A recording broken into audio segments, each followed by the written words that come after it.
and Yeah. the rest of the group, 60 or 70 people there, Yeah. the plans that Close to 100 people. Lucifer had revealed to him. Mm-hmm. And by the time the council came to a close, they had three major policies that were going to be followed. First, they were to see to it that humans would be made to believe that Satan and his angels do not really exist. Because see, up to that time, you could walk down a street of Paris and you would have signs that would say, well, you have a soothsayer or, you know, or a fortune teller of some type, and if you want to put a curse on someone, you could go and see this other old lady over there, you know, the old witch, that's the way it goes. But now it had to change.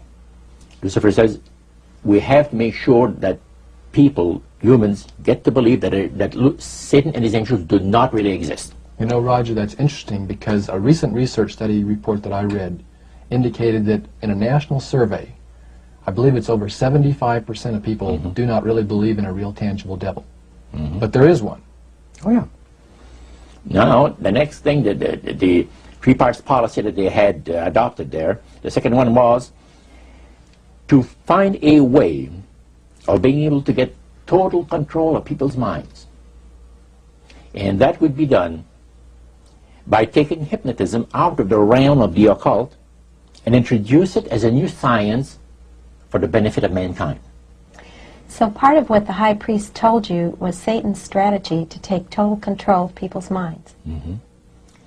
They felt that by taking hypnotism out of the realm of the occult and introducing it as a new science for the benefit of mankind, they could then use people of great renown, educators, people of capacity, that would do great things, such as supposedly regress people in time to former lives that they had.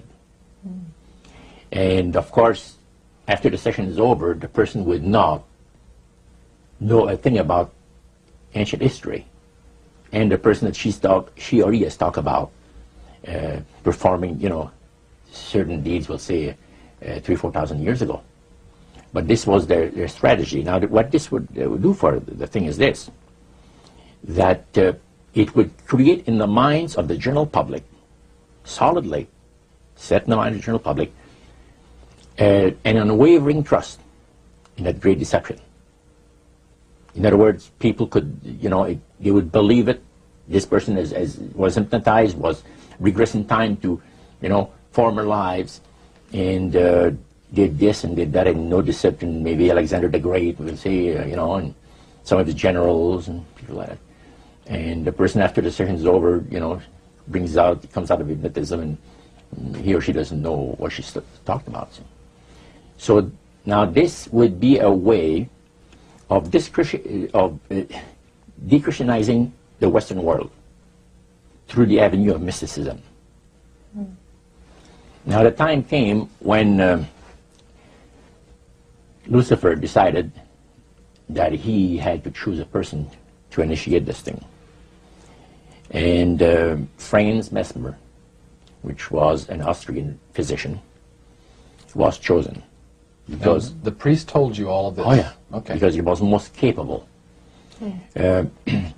Mesmer originated a theory called animal magnetism, later on named mesmerism. Mesmer was led by the spirits to believe, and this is what the priest said, was led by the spirits to believe that certain persons have a magnetic influence within themselves, so to speak, that would cause them to have great power over other persons, even to the point of placing them into a trance. And at that time, that was readily accepted by people in general, at the time that Mesmer lived. So people realize, you know, some people get a capacity to put you into a trance. That's the way.